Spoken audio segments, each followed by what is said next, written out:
Երկու ապօրինի կառույցների քանդումը չի կարող դիտարկվել որպես կրոնական կամ մշակութային ժառանգության ոչնչացում, հայտարարում են Բաքվից, հաստատելով, որ Ստեփանակերտի Մայր տաճարն ու Սուրբ Հակոբ եկեղեցին այլևս չկան։ Ազատության Պրահայի գրասենյակում արբանյակային թարմ լուսանկարներն են վերլուծել։ Հստակ երևում է հսկա Մայր տաճարի տեղում սպիտակ սալահատակն է, Սուրբ Հակոբի տեղում սև հող։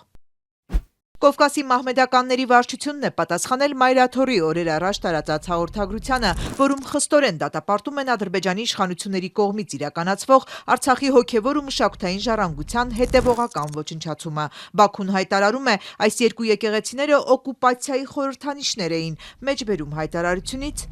Հայրենի տարածքներ վերադարձող նախկին հարկադիր տեղահանվածները բազմիցս դիմել են պետական մարմիններին, դատականատյաններին, օկուպացիայի ընթացքում կառուցված շինությունների ապամոնտաժման պահանջով։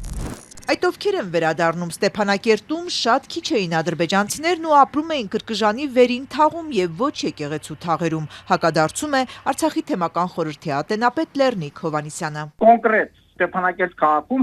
միշտ էլ հայ բնակչությունը ոչ թե մեծամասնություն է կազմել, այլ եղել է գերակշռող։ Այսինքն Ստեփանակերտը միշտ եղել է մեծամասամբ հայաբնակ քաղաք։ Ադրբեջանցիները ապրել են որոշակիորեն Կրկժանի վերին թաղում, ասենք Ստեփանակերտի Արվազան Կրկժանի վերին թաղամասում խորհրդային միության ժամանակաշրջանում եւ մի քանի տեղեր են տարբեր շրջաններից բերված Ալիևի ժամանակ հատկապես 1960-ական թվականներին, որպեսզի փոխեն Ստեփանակերտի թե Լեռնային Ղարաբաղի ինքնավար մարզի ժողովրդագրական իրավիճակը։ Այնպես որ Կովկասի մահմեդականների այդ միության կամ ինչ-որ վարչության հայտարարությունը իրականության հետ որևէ աղերս չունի։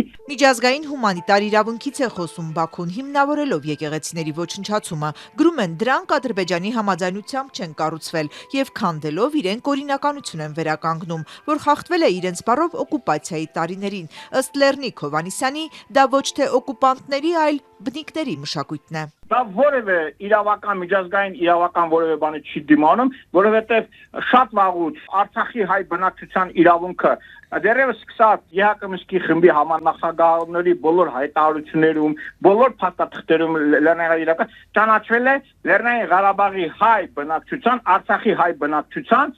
ինքնորոշման իրավունքը որպես բնիկների եւ եթե մենք օկուպացիան ենք, ապա խորհրդային միությունը ինչի համար ադրբեջանական խսեկազում լղի ինչ ստեղծեց։ Ադրբեջանի մահմեդականների վարչությունը 30 տարում կառուցած եկեղեցիների վերացման հիմքեր են ներկայացնում, բայց այդպես էլ ոչինչ չի ասում, իսկ ինչու են քանդել 18-ից 19-րդ դարերի Շուշիի կանաչ ժամը, Մոխրենեսի եկեղեցին։ Բաքուն ինքն իրեն է գովում, հանդուրժող են։ Այդ երկրում կողք կողքի եկեղեցի, մզկիթ ու սինագոգ է գործում։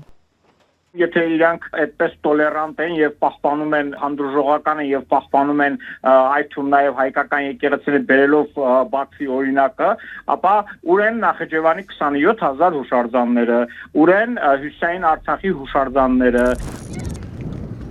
Այժմ էլ վտանգված է Արցախի խորհրդանիշ Տատիկ Պապիկի հուշարձանը։ Ճիշտ է, այն կառուցվել է ոչ թե 90-ականներից հետո, այլ խորհրդային շրջանում, բայց արդեն իսկ համացանցելի է այն հողին հավասարեցնելու ադրբեջանական կոչերով։ Ստեփանակերտի Մայր տաճարի ու Սուրբ Հակոբի քանդմանը նույնպես այսպիսի կոչեր էին նախորդել։ Սոցհարթակների ադրբեջանցի օգտատերերը արհեստական բանականությամբ ստեղծված նկարներ են տարածում, որոնցում Տատիկն ու Պապիկն են արդեն քանդող տեխնիկայի տակ։ Հայաստանի իշխանությունն արդեն հայտարարել է միջազգային կառույցներին չի դիմի ադրբեջանցիների կողմից Ստեփանակերտի Մայր տաճարի ոչնչացման փաստով։ Մշակութային ժառանգության ոչնչացումը խաղաղության թե թշնամանքի մասին է։ Լրագրողի այս հարցին վարչապետ Փաշինյանը հորդորել էր շրջահայաց լինել։ Ես ուզում եմ ասել ուղիղ եւ առանց սենթևեթանքի,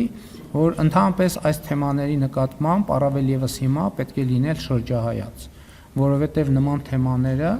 երկսայրի սուր են։ Արցախի թեմական խորհրդի ատենապետը վստահ է Հայաստանի իշխանության ոչինչ չանելն ավելի սանձարձակ է դարձնում Բաքվին։ Մեկ օրինակ ունի. ադրբեջանցիները Քարինտակի Սուրբ Աստվածածին եկեղեցու վարագույրները պոկել, Սուրբ Սեղանը քանդել ու նամազ էին անում։ Եվրոպական դատարանում Հայաստանի նախկին ներկայացուցիչը Ստրասբուրգ դիմում ուղարկեց վանդալիզմի այս դեպքով։ Ըստ Հովհաննիսյանի, սա զսպող դեր ունեցավ։ Քարինտակ գյուղը ոչնչացրել են, բայց եկեղեցին մնացել է, քանի որ եկեղեցու հարցը գտնվում է Մարդու իրավունքների եվրոպական դատարանում։ Այսինքն եթե պետությունը համապատասխանաբար պետական կառույցները աշխատում են, ապա կարելի է ինչ-որ բան փրկել։